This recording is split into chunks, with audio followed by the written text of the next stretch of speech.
नमस्कार साथियों, कैसे हैं आप सभी। आशा करता हूं स्वस्थ होंगे, मस्त होंगे, ज़बरदस्त होंगे और आपकी पढ़ाई बेहतर ढंग से चल रही होगी। मैं मोहित दुबे आप सभी का आपके अपने YouTube चैनल मिस्टर मोहित दुबे 76 पर हार्दिक स्वागत करता हूं। हम लोगों ने कल इकाई के अंक को पढ़ लिया था, उसमें कुछ कॉन्सेप्ट बचा हुआ, उस कॉन्सेप्ट को हम देखेंगे, सीखेंगे, समझेंगे क्या होता है और उसमें समझ।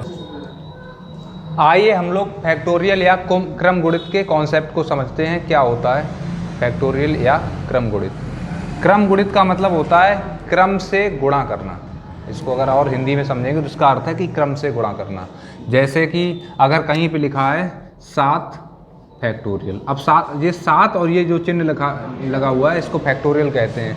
हिंदी में इस वाले चिन्ह को हम विस्मयाबोधक चिन्ह जो होता है उसके रूप में इसको पढ़ते हैं।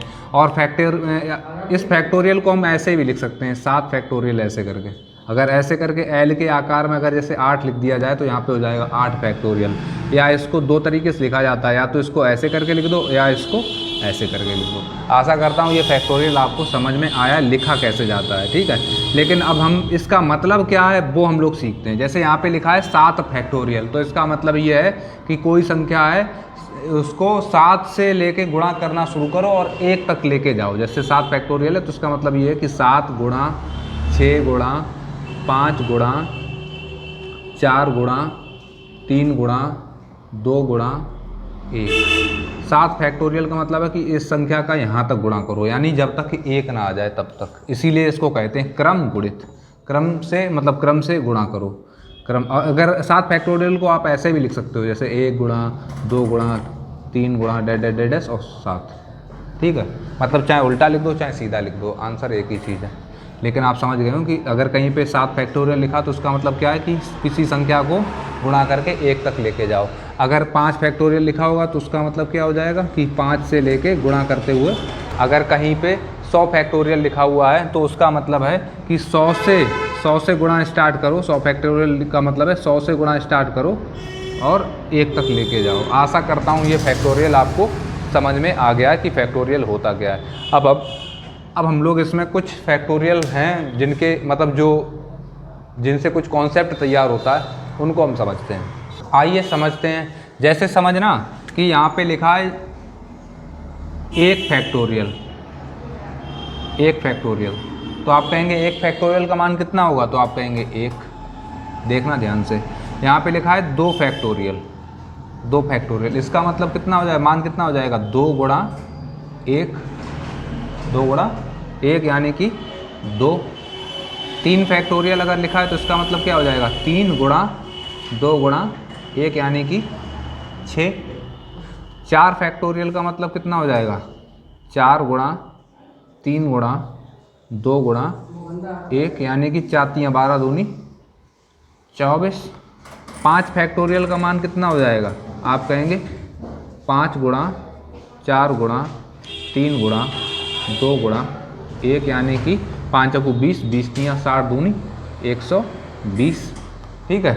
ऐसे ही अगर 6 फैक्टोरियल अगर यहाँ पे हो जाएगा तो ये तो वही रहेगा, यानी 6 गुणा 5 गुणा 4 गुणा 3 गुणा 2 गुणा 1 यानी कि 720। अब अगर 7 फैक्टोरियल आएगा तो हम इसमें 720 में 7 का गुणा कर देंगे। 8 आएगा तो उसके बाद 8 का गुणा कर देंगे, ऐसे करते हुए चले जाएंगे। तो आपने एक चीज़ देखी है यहाँ पे कि जैसे देखो समझना कि ये 5 और ये 2, जब तक इन 2 संख्याओं का आपस में गुणा नहीं होगा तब तक हमें 0 नहीं मिल सकता है। जब तक अगर हमें कहीं पे भी इकाई का अंक 0 तभी मिलेगा जब आपस में 5 और 2 का गुणा हो रहा होगा। समझ में आया कि नहीं। अब जैसे कि 10 लिखा हुआ तो 10 का मतलब क्या है कि 2 गुणा 5 लिखा हुआ तभी 0 मिलेगा आपको। यानी कि 0 बनाने के लिए 5 और 2 या 2 का मतलब है कि कोई भी सम संख्या, जब तक सम संख्या का गुणा 5 में नहीं होगा तब तक हमें 0 नहीं मिलेगा। ये चीज़ आप यहाँ पे सीख गए हैं, ठीक है। अब एक चीज़ और यहाँ पे सीखते हैं। चलो हम अच्छा कुछ पॉइंट हम लिखे दे रहे हैं यहाँ पे, हम लोग उसको देख लेते हैं। हाँ, यहाँ पे 1 फैक्टोरियल का मान 1 हो गया। वैसे ही 0 फैक्टोरियल का मान कितना होगा, तो आप लोग ये मत कहना कि 0 फैक्टोरियल का मान 0 होगा। 0 फैक्टोरियल और 1 फैक्टोरियल दोनों का मान 1 ही होता है, ठीक है। 0 फैक्टोरियल और 1 फैक्टोरियल ये केवल 2 ऐसे हैं जिनका मान 1 होता है, ठीक है। अब हम कुछ बातें यहाँ पे लिखते हैं, उनको हम लोग इम्पोर्टेंट के रूप में और हम हम लोगों को अगर यहाँ पे सीख लिया इस चीज़ को तो आपके सवाल फैक्टोरियल से जुड़े हुए कोई भी गलत नहीं होंगे। समझना कि 0 फैक्टोरियल व 1 फैक्टोरियल, केवल संसार में यही 2 फैक्टोरियल ऐसे हैं जिनका मान विषम संख्या होता है। ठीक है, 0 फैक्टोरियल और 1 फैक्टोरियल, यही 2 ऐसे हैं जिनका मान विषम संख्या होगा। देखो भाई, यहाँ पे भी 1 आएगा और यहाँ पे भी 1 आएगा। दूसरा ये है कि 3 फैक्टोरियल से ऊपर जितने भी फैक्टोरियल 3 फैक्टोरियल से ऊपर के होंगे वह सारे के सारे विभाज्य होंगे। जितने भी फैक्टोरियल 3 से बड़े हैं वो सारे के सारे 4 से विभाज्य होंगे। आप चाहो तो चेक करके देख सकते हो, जैसे कि 4 फैक्टोरियल लिखा हुआ है तो क्या 4 फैक्टोरियल 4 से विभाज्य होगा? तो आप सीधा सीधा कहेंगे कि 4 से हो जाएगा। क्यों हो जाएगा? 4 गुणा 3 गुणा 2 गुणा 1 बटा 4। तो ये 4 से तो 4 कैंसिल हो जाएगा, यानी कि ये जो भी 4 फैक्टोरियल है वो 4 से विभाज्य हो जाएगा। 5 भी हो जाएगा। 5 क्यों हो जाएगा? क्योंकि 5 गुणा 4 गुणा देखो 4 मिल गया। यानी कि जितने भी फैक्टोरियल 3 से बड़े हैं वो सारे के सारे किससे विभाज्य होंगे?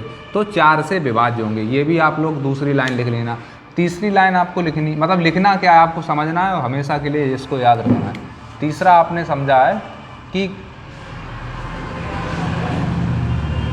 4 फैक्टोरियल से बड़े जितने भी 4 फैक्टोरियल से बड़े जितने भी फैक्टोरियल आएंगे उन सभी का इकाई का अंक हमेशा 0 होगा।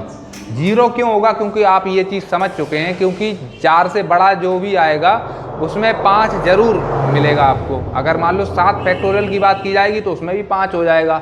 17 फैक्टोरियल की बात करेंगे तो उसमें भी 5 आएगा। अर्थात 4 से बड़े जितने भी फैक्टोरियल होंगे उन सब का इकाई का अंक, यहाँ पे हम शॉर्ट में लिख रहे हैं, आप लोग अपने हिसाब से लिख लेना। 4 से बड़े जितने भी फैक्टोरियल होंगे उनके इकाई का अंक क्या होगा? 0 होगा।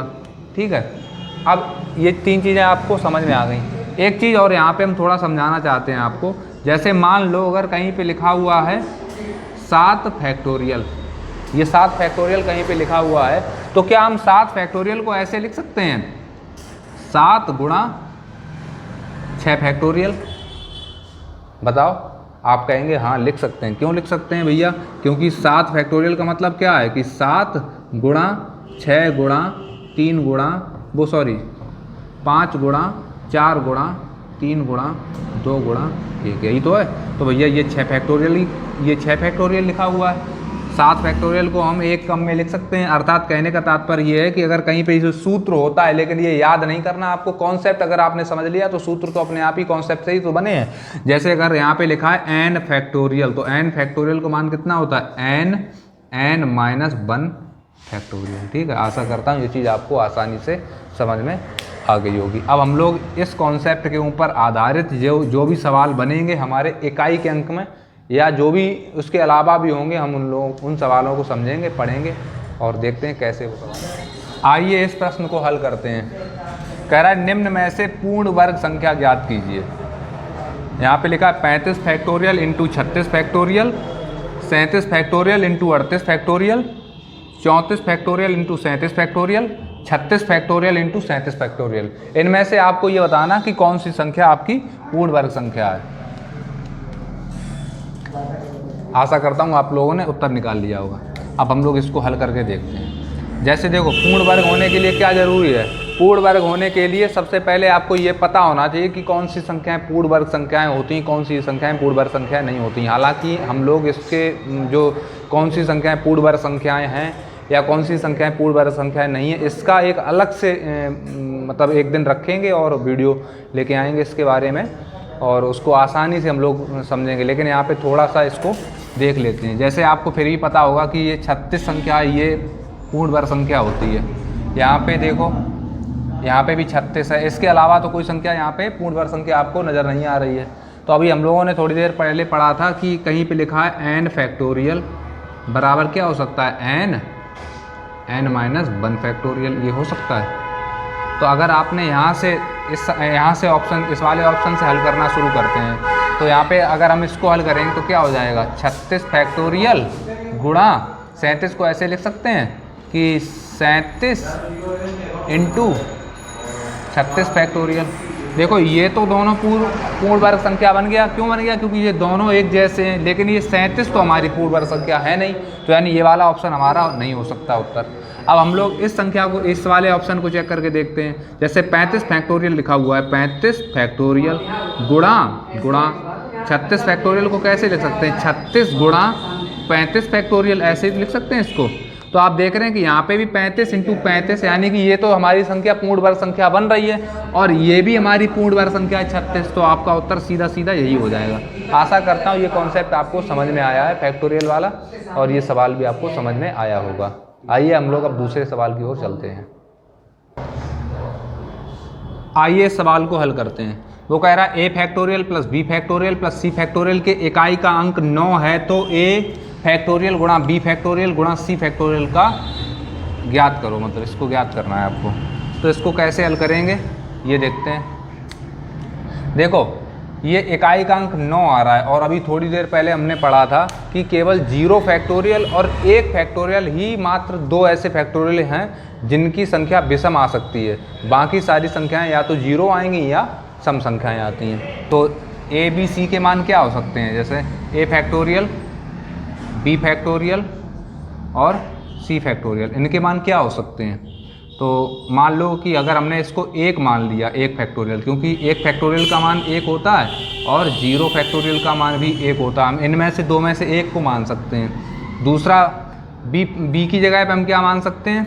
जैसे मान लो कि 2 फैक्टोरियल, क्योंकि हमें 9 से कम ही पे तो लेके, मतलब 9 तक लेके आना, तो 9 से कम ही वाले तो लेके आएंगे 2 फैक्टोरियल।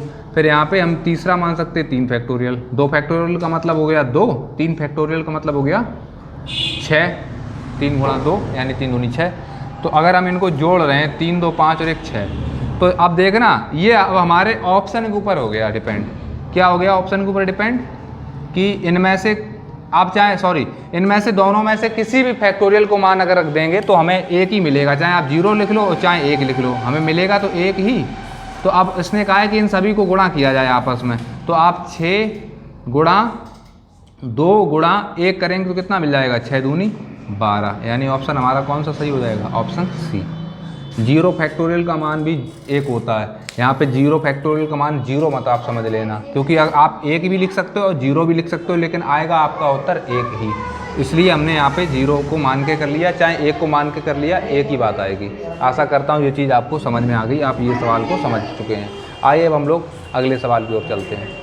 आइए अब हम लोग इस सवाल को हल करते हैं। कह रहा है कि 1 फैक्टोरियल, 2 फैक्टोरियल, 3 फैक्टोरियल, 4 फैक्टोरियल, इनको आपस में सबको ऐड करो 100 फैक्टोरियल तक, तो आपको इकाई का अंक ज्ञात करना है। ये सवाल आपसे पूछा गया है। तो हम लोग जानते हैं कि 5 फैक्टोरियल के बाद कोई भी संख्या आएगी उसके सारे के सारे इकाई के अंक क्या आपको मिलेंगे? तो आप कहेंगे 0 मिलेंगे। ठीक है, तो हमें सिर्फ और सिर्फ यहाँ तक के फैक्टोरियल को ही चेक करना है। हम अगर यहाँ तक के फैक्टोरियल को चेक करेंगे तो हमें क्या उत्तर मिलेगा? 1 फैक्टोरियल का मान कितना होगा? आप कहेंगे 1, 2 फैक्टोरियल का 2, 3 फैक्टोरियल का 6, 4 फैक्टोरियल का 24।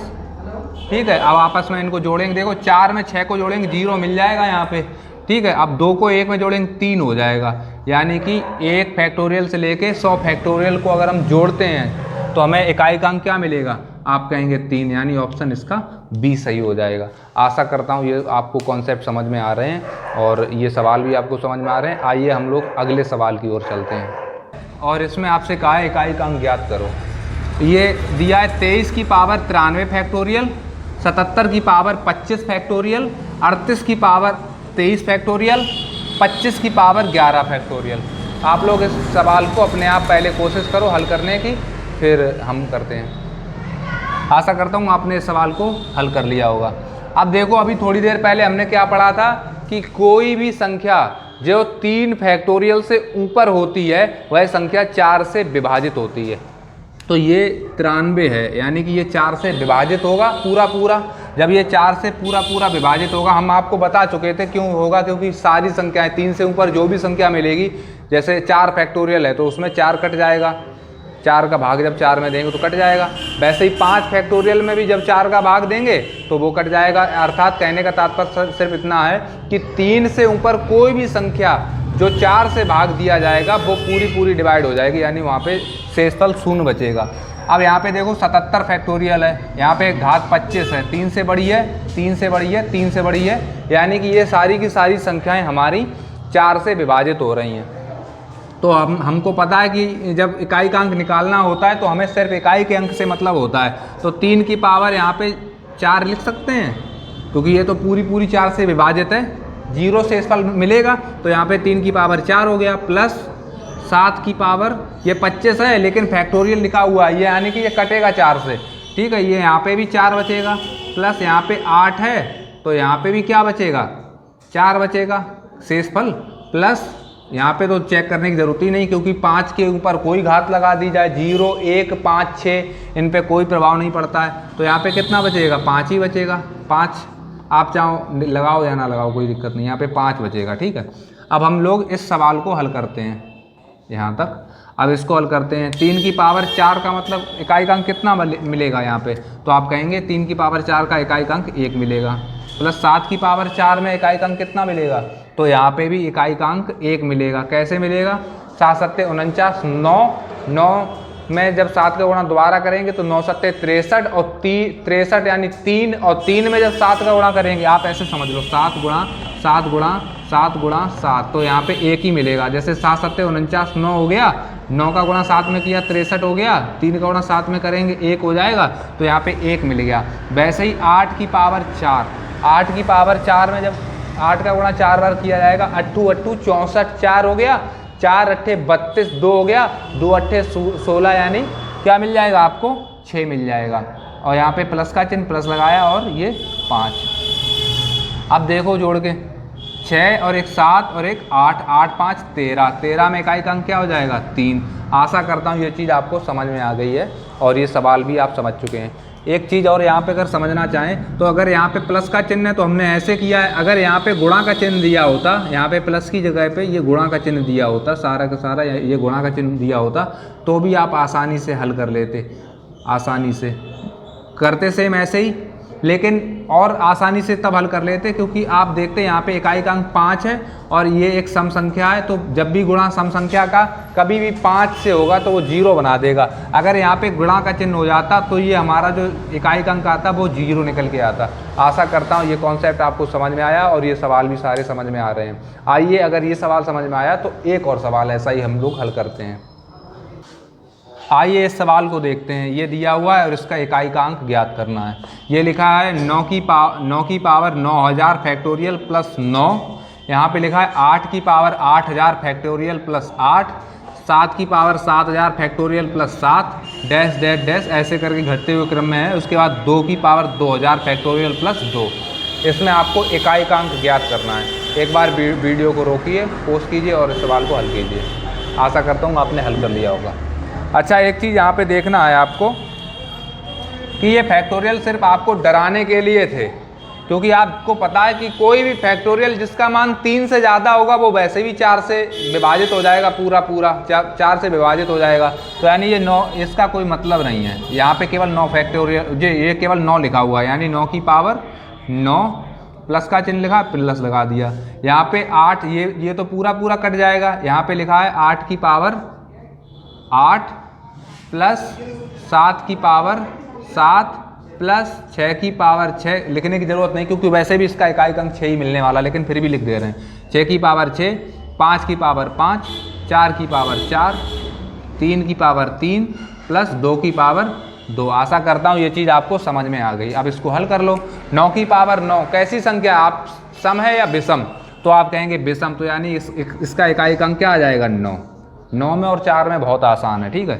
8 की पावर 8, 8 की पावर 8 का मतलब क्या हो गया कि 4 का भाग जब दिया तो शेषफल 0 मिला, 0 मिला। 8 की पावर 8 का मतलब हो जाएगा 6, ठीक है। उसके बाद प्लस 7 की पावर 7, यानी 7 की पावर 7 में जब 4 का भाग दिया तो शेषफल क्या मिलेगा, 3, और 7 की घात 3 का मान मतलब कितना होता, 343, यानी इकाई अंक हो जाएगा 3। यहाँ पे 6 ही हो जाएगा, यहाँ पे 5 हो जाएगा, और यहाँ पे 4 की पावर सम संख्या है तो यहाँ पे हो जाएगा 6 प्लस 3 की पावर 3 का मतलब 7, 2 की पावर 2 का मतलब 4। आशा करता हूँ ये चीज़ आपको समझ में आ गई है। अब देखो हम लोग हल करके देखते हैं। देखो 6 और 4 को जोड़ेंगे तो 10 हो जाएगा, 10 में इकाई अंक क्या मिलेगा, 0, ठीक है, यानी ये तो ख़त्म हो गया। 7 को अगर हमने 3 से जोड़ा, 7 3 10, इकाई का अंक क्या मिलेगा 0, ख़त्म कर दो उसको। ठीक है, अब उसके बाद भी कुछ बचा है 9 और 6 15, 15 और 5 20, 9 6 15, 15 और 5 20, इकाई का अंक क्या मिला 0, बचा क्या केवल यहाँ पे 6, यानी इसका उत्तर क्या हो जाएगा 6। आशा करता हूँ ये कॉन्सेप्ट जो भी आपका फैक्टोरियल वाला था वो आप लोग समझ गए हैं, और इससे जुड़े हुए कितने भी कठिन सवाल आ जाएंगे आप लोग आसानी से हल कर लेंगे, क्योंकि आप लोगों ने कॉन्सेप्ट को समझा हुआ है। और मैं उम्मीद करता हूँ कि आपको ये वीडियो सेशन पसंद आया होगा, और जो भी मैं पढ़ा रहा हूँ वो भी आपको समझ में आ रहा होगा। मैं ऐसा कोई भी मतलब मेरा उद्देश्य ये नहीं है कि आपको सरल बता दें बस कि यहाँ पे लिखा है कि 7 की पावर 4 844 और भाग दे दो, उत्तर निकाल दो, ऐसा मेरा मतलब नहीं है। मैं आपको अच्छी तरीके से लेके चलूँगा, जो बड़े बड़े सवाल होंगे जो मतलब आपका अगर आपके एग्ज़ाम में अगर यहाँ से पूछा जाएगा तो कोशिश करूँगा कि मैं यहाँ तक का आपके लेके चलूँ। आशा करता हूँ आपको ये चीज़ें समझ में आ रही होंगी, और अगर आ रही तो कृपया आप भी सपोर्ट कीजिए, और आपके सपोर्ट की बहुत आवश्यकता है। और इन्हीं बातों के साथ मैं आप लोगों से विदा लेता हूँ। जय हिंद।